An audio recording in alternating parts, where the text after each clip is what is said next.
I do not condone any violence inflicted upon you by Hurricane Milton. I'm not affiliated in any way. That being said, my heart goes out to everybody that was affected by the last hurricane in Florida.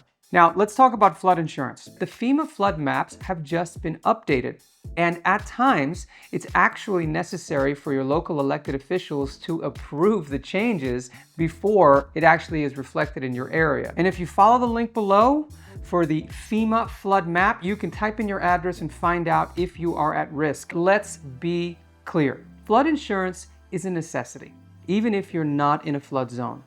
You should get flood insurance. It will be less expensive.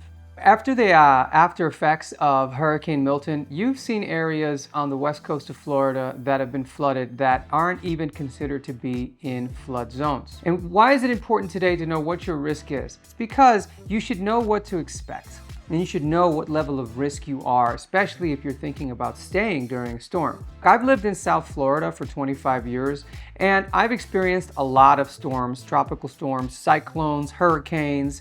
Most of the time, the weather is lovely. But we do have those storms because we live in the tropics.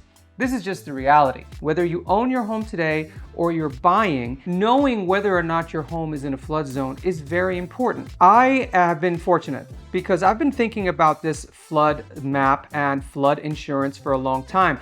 I thought about it more so from an economical perspective. Do I want to pay for flood insurance? If I'm not on the water, I probably don't. I would prefer not.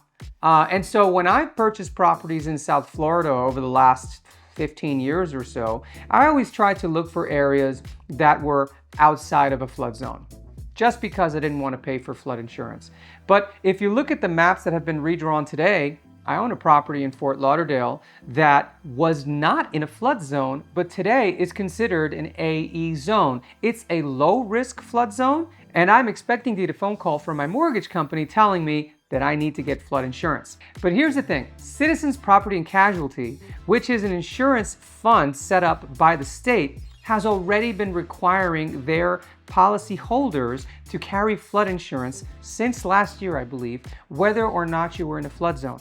Because the writing is on the wall, we want to have as many people paying in to the flood insurance program so that there's money to pay and repair people's home when you do have catastrophic events that happen once every 100 years or maybe once every 10 years, depending where you live. So it's important to know, what do I need to do to harden my home against potential floods or potential hurricane damage to the windstorm?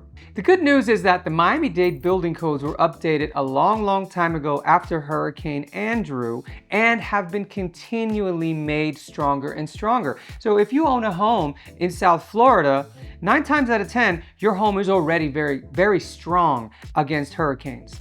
But if you're on the west coast of Florida, if you're in the northern side or in the panhandle, those building codes are not up to snuff and you are at risk. So you should know what your home is made of, where it's located, and what you can do to harden it against hurricanes and floods.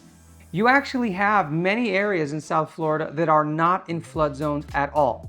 If we look at the areas of Coral Gables, most of Coconut Grove, Shenandoah, Silver Bluff, these are areas that have a zero risk of flood, and maybe that's where we want to look. So whether you're a current homeowner or looking to purchase, let's look at the flood map together. Let's find out where it's best for you to purchase or what your current risk is. Contact me today and let's really do a deep dive on the property and on the market.